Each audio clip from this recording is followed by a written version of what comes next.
Esiet sveicināti ģimenes enerģiju skola līnijas. Mani sauc Ludmila Burdaša-Laiva, un šodien es pastāstīšu, ko mums gatavo zvaigznes novembrī. Bet lūdzu ņemt vērā, ka tā ir kopēja prognoze, un tā var atšķirties no jūsu individuālas kartes. Ja jūs vēlaties tuvāk iepazīties ar astroloģiju, vairāk izpētīt gan savu karti, gan savu tuvu cilvēku kartes, aicinu pievienoties manam astroloģijas kursām. Novembrī Saule atradīsies Skorpionā un nesīs iekšējo aktivitāti, dziļumu, izturību. Pēc 22. novembra, kad Saule pāries Strelniekā, tendence saglabāsies. Ar 3. novembri Merkurs pāries Strelniekā un visu mēnesi šeit uzturēsies. Merkurs atbild par informācijas plūsmu, par komunikāciju, domāšanu, tirdzniecību, dokumentiem. Pietiekami svarīga planēta, ar kuras ietekmi mēs saskaramies ikdienā. Strelnieka šī planēta ir aktīva, vēlme pēc lielā apjoma informācijas un tradicionāla domāšana. Ar 26. datumu Merkurs paliks retrogrāds, tad palielināsies risks kaut ko sajaukt, kaut kur kavēt. Varētu būt nedaudz haotiskas enerģijas, bet īpaši baidīties no retrogrāda Merkūra nevajadzētu. Vairākas reizes gadā Merkurs mēdz būt retrogrāds. Tā nav īpaši unikāla parādība. Retrogrāds status Merkuram saglabāsies līdz 16. decembrim. 4. datumā Mars, kas atbildīgs par aktivitāti mūsu darbībām, ienāks lauvā. Šeit parādīsies liels gribas spēks, enerģija, ugunīga planēta, ugunīga zīme jūtas ļoti komfortabli. Gribēsies vairāk aktīvi darboties. Mīlestības, skaistuma un harmonijas planēta Venēra mēnesim sakoties atradīsies Strelniekā. Savstarpējas attiecības būs svarīga cilvēka iekšējais saturs, cilvēka vērtības, viņa prioritātes. Labs laiks doties kopā kāda ceļojumā. Bet jau 11. datumā Venērā pāries Mežāzi un paliks līdz mēneša beigām.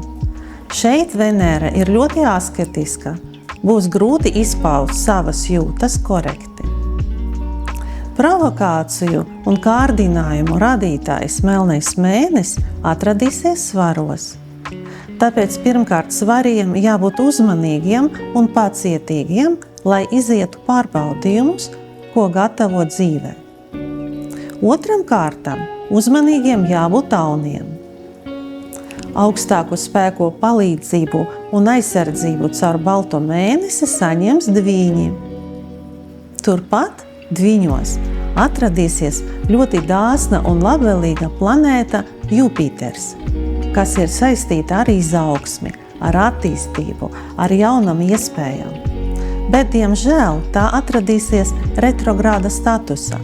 Tāpēc šajā periodā nebūtu labvēlīgi uzsākt kaut ko jaunu, jo vai nu būs negatīvs rezultāts, vai arī patērēta enerģija nebūs sasniegta rezultāta vērta.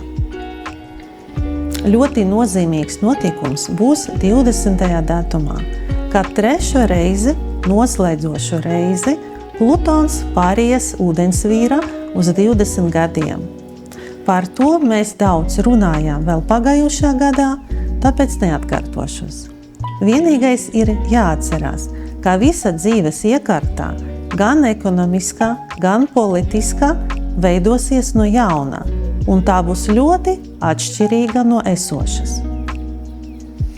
Saturns, planēta, kas kārto un ierobežo, atbild par mērķiem un prioritātiem, atradīsies Zivīs. Un mēs, tāpat kā iepriekšējos mēnešos, orientēsimies uz intuīciju. Par to pašu vēsta arī Neptūns, kas arī atrodas Zivīs. Un tagad mēs pāriesim pie katras zīmes atsevišķi. Audiem ļoti liela varbūtība nokļūt kaut kādas manipulācijas, nelabvēlīgs laiks. labāk būtu pievērsties ikdienas lietām, parastam darbam. Vēršiem mēnesis sāksies smagi, un praktiski visu mēnesi būs aktuāla partnerattiecību tēma. Pastāv varbūtība konfliktiem, nesaskaņām. Dviņiem mēnesis izskatās diezgan viegls, vairāk saistīts ar izklaidēm, ceļojumiem un laba laika pavadīšanu. Būtu labi jāfiltrē informācijas plūsma, bet savādāk mēnesis ir ļoti labs. Vēžiem mēnesis sāksies ļoti mierīgi, bet jau mēneša vidū parādīsies daudz darba, daudz dažādu pienākumu, ar kuriem vajadzētu tikt galā. Un mēneša beigās varbūt arī jūtams nogurums. Lauvam mēnesis izskatās ļoti emocionāls. Var saskarties ar krāpšanu un iekšējiem konfliktiem. Aktuālākā tēma būs partnerattiecības. Jaunavam jāpievēršas materiālam, praktiskam lietām. Būtu labi pieteikties uz kursiem vai kādu apmācību. Mēnesis izskatās stabils, saistīts ar praktisko mērķu sasniegšanu. Mēneša sākuma svarī saskarsies ar nepatīkamiem cilvēkiem, bet spēcīgiem, kuri saistīti ar varu un varbūt dažādas provokācijas. Tikai uz mēneša beigām enerģija nomierināsies. Skorpioniem mēnesis izskatās labvēlīgs, dziļš un pārdomu pilns. Būs tieksme visu apvienot, iedziļināties ģimenes tradīcijas. Strelniekiem būs jāizdara liktenīga izvēle attiecību jomā. Gaidamas nepatīkamas sarunas. Mēneša beigās skumjas un nospiestībā. Mežāzis mēneša sākuma būs aizņemts ar darba jautājumiem un materiālām lietām. Pastāv varbūtība arī finansiāliem ieguldījumiem. Mēneša beigās enerģijas trūkums. Ūdensvīriem mēnesis gaidāms ļoti labs, saistīts ar jaunām ziņām, ar izaugsmes iespējām, ar paplašinājumu. Būtu labvēlīgas arī garīgas prakses.